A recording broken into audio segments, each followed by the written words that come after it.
Thanks to the support as a channel member, Patrick Topor. Well, I'll level with you. I expected to have a newer looking team by the start of the new season, but with £35 million still to spend, we're going to be doing some more transfer business today, as well as starting our first full season at Coventry.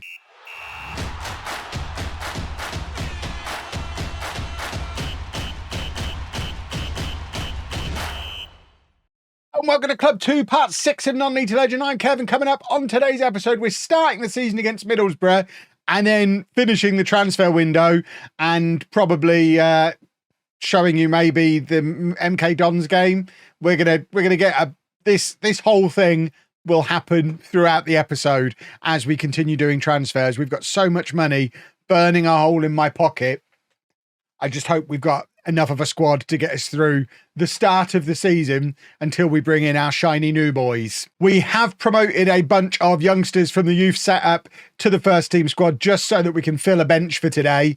Most notable, I think, is probably this guy, Tom Holdsworth, who's an England under-19 international and did quite well out on loan at Blackpool last season. But we've also got a young striker, Colin Willits, who's got bags of potential. I mean, look at this guy. Interesting. Who wants him on loan? I mean, I'd happily send him there, but he looks like he's going to be a little bit special. He needs to learn to finish. But if he can learn to finish, he's going to be a superstar. And of course, Eletheriadis, who was in and out of the first team squad last year, comes back up to the first team squad to sit on the bench today as well. So this is the team for the first day of the new season.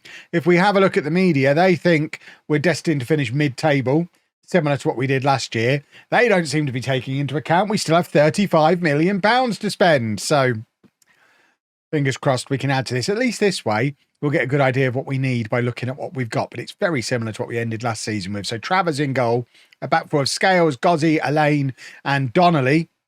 Donnelly's our new youngster who we brought in from Salford, formerly of Chelsea. Eccles at the base of the midfield, Keating and Rodoni ahead of him. Illing on the left, new signing from Southampton. Aguiar on the right, Scarlett up front. And that is a very exciting front three. We've still got Ephron Mason-Clark. He's suspended for today. But looking at that front three, I'm not even sure how he gets into it. We might have to switch to a 4-2-3-1 just so we can squeeze him in somehow. And to be honest, as it stands at the moment, if any of the central midfielders get injured, we probably have to switch to that anyway because we don't really have much in the way of backups for those guys. So we need to be a little bit more flexible with what we're doing tactically, at least until we get back to the point where we've got a reserve player in every position. We definitely don't have that at the moment. So if the wrong players get injured, we are going to have to change things around to work with what we've got. Eccles playing it back to Elaine to Keating, and now Rodoni. This is, of course, Keating's first full season as a member of the first team squad. Hopefully, he's continued to get better over the course of the summer, having a proper summer as a first teamer, doing the world of good. And Donnelly plays it forward to Boateng on the left-hand side. He plays it across to Dane Scarlett, and he's hit the crossbar. The post, he's hit something wooden, that's for sure. But he ended last season in some really good form after a little bit of a slow start to life here at Coventry. And I'm hoping he picks up where he left off at the end of last season and can be a 25, 30 goal a season striker for us. That's what we're hoping for, really. Keating, nice touch from him as ever. He plays with such maturity for someone who's still so young. Elaine all the way back to Travers, and now Gozzi stepping up into midfield, gives it to Keating. Keating tries to poke a pass through to Scarlett. He kind of toe poked that. Now he tries again with a more conventional pass. Illing has got Scales on the overlap. Scales plays the crossover. Scarlett is there, and there is a first goal of the season for Dane Scarlett. It's taken him less than 10 minutes to carry on with what he was doing at the end of last season. And at the moment, our first 11 is looking very solid. We just need to make the right squad additions. And ideally, as a team who finished 8th last year and are trying to get promoted this year, every signing we want to bring in should be replacing someone in that first team currently and pushing them down onto the bench. That's the dream. Whether or not we'll be able to do that, I'm not so sure, because we've been trying to do that all summer and I just was banging my head against a wall. Everybody who could come in and do that decided to go and sign for somebody else instead. So we might have to bring in more players along the lines of Donnelly, who are youngsters with some significant upside who probably aren't any better than what we've currently got, but could get there relatively quickly. And that's what we're hoping for with somebody like Donnelly. But Middlesbrough have got their equaliser. It's their first, it's certainly the first attack they've had that's been worthy of a highlight. And talking of Donnelly, I mean, it's not Donnelly's fault. They're left winger, but Donnelly was taking care of a guy further infield. They've kind of got a man over on that side, and we've got a young kid who's never played at this level before. My word, Joey Keating.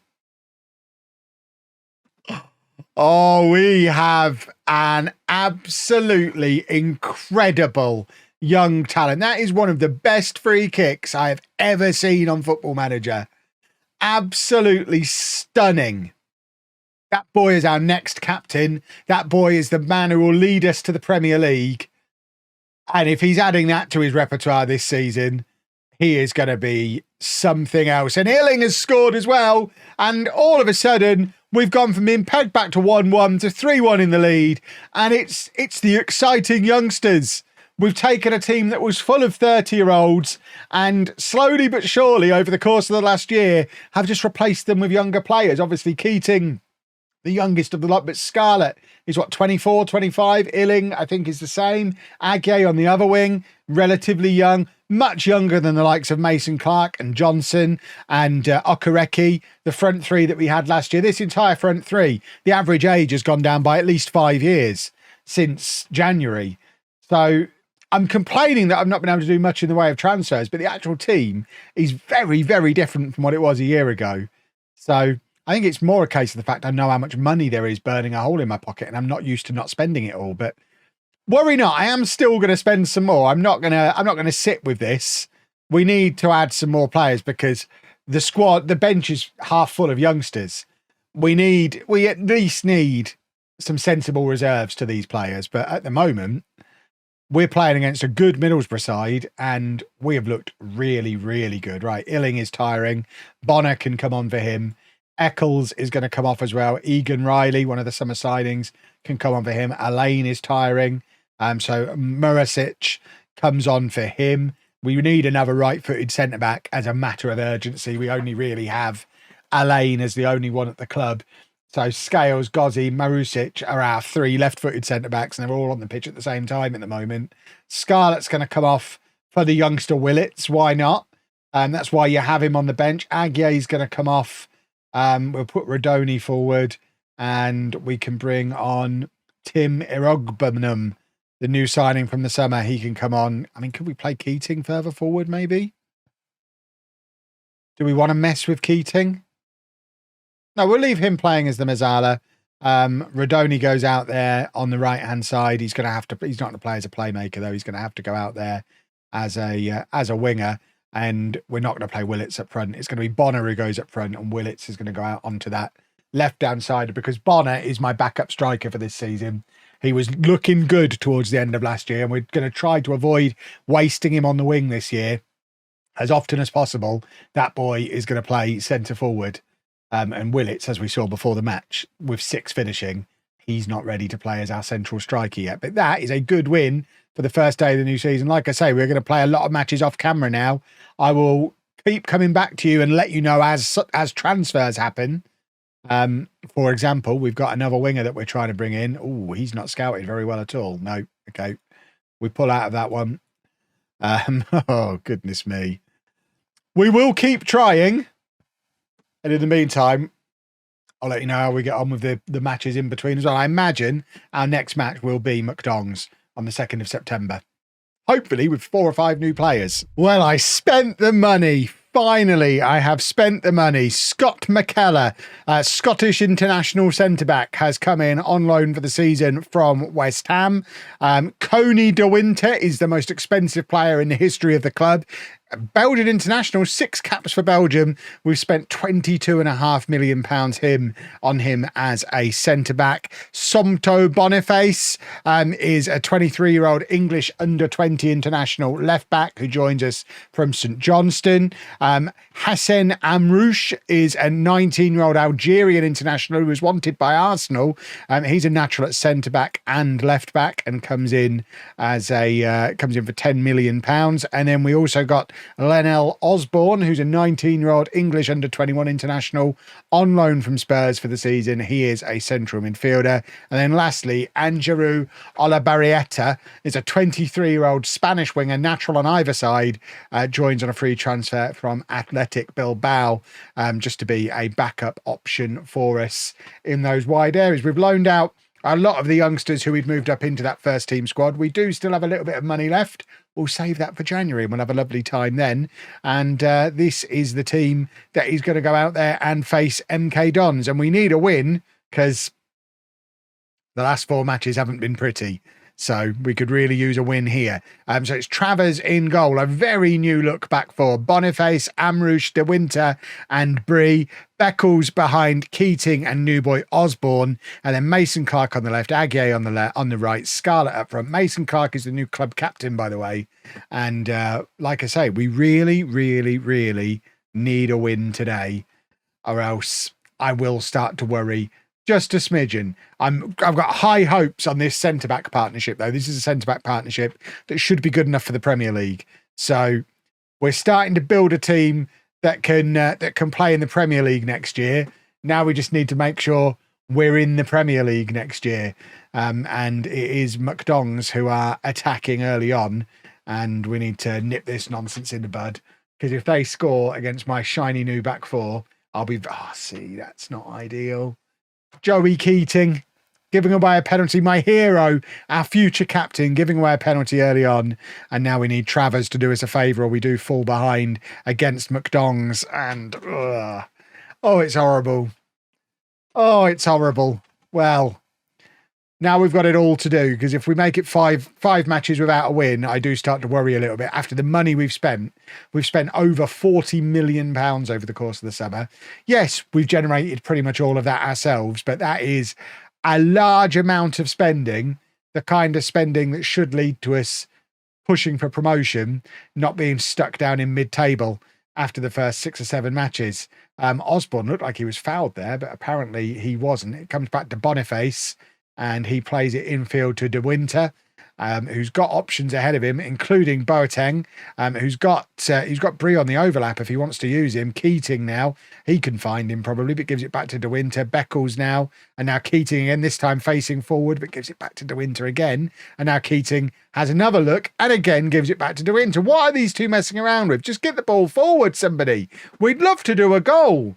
De Winter to Eccles, now plays it over to Boniface. We're going to try and do something down this wing. Mason Clark's got loads of space, drives it across goal looking for Scarlett, but couldn't find him, but it's back with Mason Clark, who comes in field, lines up a shot, but it is straight into the hands of the McDongs goalkeeper. And I think it is probably time for me to demand more. Brie is going to hit an in-swinging corner here. De Winter's there, but can't get a proper contact on it. It comes to Keating, who does another one of his little fancy toe poke passes. It falls to Keating again, shoots from range, but can't keep it down. I think it was offside anyway. The linesman had his flag up, but come on, boys, do so. Let's have the goal back before half time, please. We've spent all that money. Our defence has been massively upgraded, but we don't seem to have any oomph going forward in the last couple of matches, which is troublesome because the front three started the season so well, and I'm starting to worry that Mason Clark might be the weak link, which is going to upset me a lot because I love him. We're going attacking. We're demanding more. We haven't had a shot on target. Milton Keynes have had one shot, and it was from the penalty spot. They are giggling at the good fortune they've had today, because they absolutely should not be in the lead here. Osborne wins the ball back. There is Mason Clark, proving he's not the weak link. That's his first goal of the season. It's a lovely finish from the edge of the area. It's 1-1, and fingers crossed we can now go on and win the football match, because nothing pleases me more than beating Milton Keynes. And this is good work from all involved. Mason Clark getting himself one-on-one, And he wasn't going to mess her out from there, was he? He is an excellent finisher.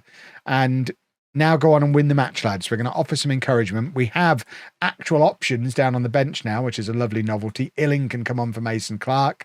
We can bring Radoni on for Osborne. Bree is going to come off. Egan Riley can come on for him. We've actually got a squad now. It may look like we spent a lot of money on just bringing in a lot of players we didn't necessarily need.